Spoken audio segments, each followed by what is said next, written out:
আসসালামু আলাইকুম রহমতুল্লাহ বারাকাতুহু। প্রিয় দর্শক, আলোচনা করব ৭১ এবং ২৪। ৭১-এর স্বাধীনতা যারা দেখেন নাই, মুক্তিযুদ্ধ যারা দেখেন নাই, একটি দেশ কিভাবে স্বাধীন হয়, কারা স্বাধীন করেছে সেই জ্ঞান আমাদের যাদের নেই, কালের আবর্তে ইতিহাসের ভুল ভ্রান্তি এবং ভুল লোকের শাসন ব্যবস্থার কারণে আমরা অনেক কিছু ভুলে গিয়েছি, ভুলতে বাধ্য হয়েছি, আমাদেরকে ভুল শিক্ষা দিয়েছে। ৭১ বা মুক্তিযোদ্ধাকে রাজনৈতিক ফেরিওয়ালারা ফেরি করতে করতে, মুক্তিযোদ্ধাকে অপমান করতে করতে, বিকৃতি করতে করতে ৭১-এর স্পিরিট হারিয়ে গেছে। পরবর্তী লুটতরাজ, হত্যা, রাহাজানি এবং ক্ষমতা লিপ্সু এক গোষ্ঠী বা অনেক গোষ্ঠীর কারণে আজ মৃত প্রায় ১৯৭১। তার সালে নতুন উদীয়মান বুদ্ধিজীবী একত্রীকরণ হয়েছে। কোনোভাবে ৭১-কে মনে রাখা যাবে না। তার সাথে যুক্ত হয়েছে সে কাঙ্ক্ষিত ২৪, নতুন সূর্যোদয়, নতুন প্রত্যাবর্তন, নতুন সংস্কৃতি এবং নতুন ইতিহাস। এই নতুন ইতিহাসের আবির্ভাব হওয়ার কারণে যারা এই নতুন ইতিহাসের কিছুটা অংশীদার বা সাক্ষী বা ওন করেন, তারা তো আছেনই নতুন ইতিহাসের সঙ্গে। ২৪-কে নিয়ে আমরা আগামী পথ চলতে চাই, ২৪-এর সনদ করতে চাই, ২৪-এর উপরে রাষ্ট্র পরিচালনা করতে চাই, ২৪-এর উপরে নির্ভর করে আমরা সংবিধান সংশোধন করতে চাই, ইলেকশন চাই, গণতন্ত্র চাই, আগামীর বাংলাদেশ চাই, পতাকা চাই, স্বাধীনতা চাই, আমাদের রাষ্ট্রীয় মেরামত চাই। সত্য, কিন্তু ৭১-কে বাদ দিয়ে আপনি কেন ৭১-কে বাদ দিচ্ছেন? শুধুমাত্র একটি কারণে নয়, দুটি কারণ। এক হলো আওয়ামী লীগ ৭১ বিক্রি করে করে এটাকে নষ্ট করেছে, কলুষিত করেছে, সংকুচিত করেছে। যারা ৭১-এর বড়ি বিক্রি করে ক্ষমতায় গিয়েছিল, যারা ৭১-কে নিজের বাবার এবং ব্যক্তিগত এবং পারিবারিক সম্পদ হিসেবে জনগণের কাছে চাপিয়ে দিয়েছে, তারা আজকে ক্ষমতায় নেই, ক্ষমতার মসনদে নেই, তারা চোরের মতো পালিয়ে গিয়েছে। কিন্তু ৭১ একটি স্বতন্ত্র সত্তা, ৭১ একটি ইতিহাস, ৭১ একটি জাতির অভ্যুদয়, ৭১ একটি সশস্ত্র বিপ্লব, কমক ব্যাসক হাজার লক্ষ মানুষের আত্মাহুতি আর আত্মত্যাগ, স্বেচ্ছায় জীবন উৎসর্গ এবং অনেক মা বোনদের আব্রু সম্ভ্রম হানির বিনিময়ে এই বাংলাদেশের মানচিত্রের পতাকা। ভুল ত্রুটি আছে, থাকবে। আগামীতে যারা আসছে তারাও ভুল ত্রুটি করবে, তারাও ভুলের উঠতে যাবে না। কিন্তু আজকে ৭১-কে বাদ দিচ্ছে যারা চরম আওয়ামী বিদ্বেষী, আর চরম ফেরি করার কারণে ৭১ হালকা হয়ে গিয়েছে। আর বাদ দিচ্ছে যারা ২৪-এর সমস্ত মালিকানা সত্যকে একচ্ছত্র আধিপত্য হিসাবে নিজেদেরকে দায়ের করতে চায়। কিন্তু শুভঙ্করের ফাঁকি হলো আরেকটি গ্রুপ ৭১-কে বাদ দিতে চাচ্ছে, তারা হলো জামাত শিবির। যারা ৭১-এর বিরুদ্ধের কলঙ্কে কলঙ্কিত, যাদের বিরুদ্ধে যুদ্ধাপরাধী, যাদের বিরুদ্ধে রাজাকারের খেতাব আছে, তারাই স্বাধীন বাংলাদেশে রাষ্ট্র পরিচালনা করতে যাবে এবং ২৪-কে ধারণ করে আজকে ৭১-কে আরো কলুষিত করতে চায়। একজন নাগরিক হিসাবে, একজন নিরপেক্ষ লোক হিসাবে ৭১-কে জন্য ইগনোর করা যাবে না, তেমনি ২৪-কে বাদ দেওয়া যাবে না। দুইয়ের সমন্বয় মিলে এই বাংলাদেশ, আগামীর বাংলাদেশ নির্মাণ হবে।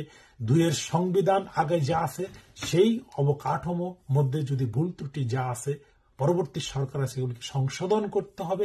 বিএনপি যে ৩১ দফা দিয়েছে, এটাকে আরো অ্যাড করে অনেকগুলি দফা চলে আসছে, আরো নতুন যদি কিছু আসে।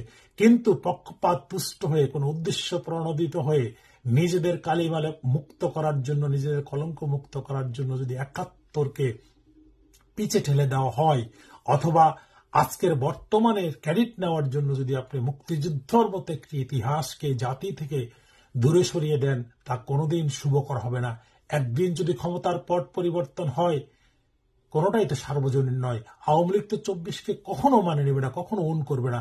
আমরা যারা ক্ষমতায় যেতে চাই, বিএনপি, যারা জামাত, যারা এনসিপি, যারা নতুন, যারা রক্ত দিয়েছে, যারা জীবন দিয়েছে, তারা যেমনি ২৪-কে ভালোবাসেন, ২৪-এর গ্রহণযোগ্যতা চান, ২৪-এর স্বীকৃতি চান। আজও বাংলাদেশে যে মুক্তিযোদ্ধারা বেশি আছে, বিভিন্ন স্মৃতি স্তম্ভ করা হচ্ছে, বিভিন্ন নির্দেশিকা আছে, বিভিন্ন ইতিহাস থেকে যারা স্বেচ্ছায় জীবন দিয়েছে, তাদেরকে হত্যা করা হয়েছে। একটি মানচিত্র, একটি ভূখণ্ড তো যুদ্ধবিহীন, জীবনবিহীন পাওয়া যায় নাই। কেউ তো এটাকে ফ্রি দিয়ে যায় নাই। এই ইতিহাস আপনি কিভাবে মুছে দিবেন?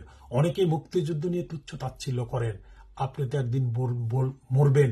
যে মানুষটি স্বেচ্ছায়, যে মানুষটি দেশের জন্য জীবন দিয়ে গেল, যে কৃষক, যে মোটে মজুর, যে ফেরিওয়ালা, যে কন্ট্রাক্টর, যে সেনাবাহিনীর সদস্য, যে দোকানদার, যে দর্জি, যে রাখাল জীবন দিল, সে তো রাজনীতির মারপ্যাচ পুত্রা, সে তো ক্ষমতায় আসতে পারে নাই।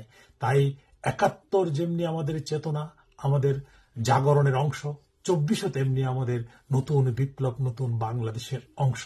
কোনোটাকেই ছোট করা যাবে না, একটাকে দিয়ে একটাকে সুপারসাইড করা যাবে না। সেই কালে সেটা শ্রেষ্ঠ, এই কালে এটা শ্রেষ্ঠ, উভয় কালের জন্য দুটোই শ্রেষ্ঠ। তাই আজকে জামাতে ইসলাম যে ভাষায় কথা বলছে, ২৪-এর বিরোধী তো আমরা নয়। বিএনপি কখনো ২৪-এর বিরোধী হতে পারে না। বিএনপির সংখ্যাগরিষ্ঠ লোক এই ২৪-এ মারা গিয়েছে। বিএনপির প্রত্যেকটা মানুষ চেয়েছে ২৪ হোক, হাসিনা ক্ষমতা থেকে চলে যাক, কারণ তারা নির্যাতিত, কারণ তারা আগামীতে ক্ষমতায় যাবে। দুটি প্রেক্ষাপটে বিএনপি চেয়েছে যে হাসিনা চলে যাক বা আওয়ামী লীগ চলে যাক। তাই ২৪-কে বিএনপি ওন করে, ৭১-কে ওন করে, শহীদ প্রেসিডেন্ট জিয়া রহমান ৭১-এর স্বাধীনতা ঘোষণার মধ্য দিয়ে এদেশ স্বাধীন হয়েছে। তাই ৭১-কে আমরা ২৪-এর মানদণ্ডে মাপকাঠিতে এনে বিয়োগ করে দেব। আবার কেউ এসে ৭১-কে উজ্জীবিত করে ২৪-কে বিলীন করে দিবে, বাদ দিয়ে দিবে। এই দ্বিচারিতা, এই দ্বৈত নীতি আমরা যদি অবলম্বন করি, ইতিহাসের কাঠগড়ায় একদিন আমাদেরকে দাঁড়াতে হবে। ইতিহাস বড় নির্মম, সময় বড় নির্মম, কেউ কাউকে ক্ষমা করে না। কোনো অপরাধীকে আমরা প্রতিষ্ঠিত করব না, কোনো অপরাধী দলকে আমরা প্রতিষ্ঠিত করব না। জাতির কাছে ছেড়ে দেব, বিবেকের কাছে ছেড়ে দেব, জাতি সেটা বিবেচনা করবে। অনেক কিছু আদালত আইন দিয়ে হয় না। শেখ হাসিনা যেমনি সবকিছুকে আইন আদালতের মাধ্যমে মীমাংসা করতে গিয়ে প্রধান বিচারপতি দেশ থেকে ভেগে গিয়েছে। আইন রয় নাই, আইন হয়ে গেছে মানুষের জন্য হিংস্র থাবা। তাই ৭১ যেমনি আমাদের জাতীয় জীবনের অংশ, ২৪ও আমাদের জাতীয় জীবনের অংশ। যারা দুটাকে ওন করতে পারে সার্বজনীন পাবে, তারাই গণতন্ত্র বিশ্বাসী, তারাই বাংলাদেশী, তাদের হাতেই এদেশ নিরাপদ থাকবে, থাকুক। এই প্রত্যাশায় যেমনি ৭১-কে ভোলা যাবে না, তেমনি ২৪-কে আমরা ভুলব না।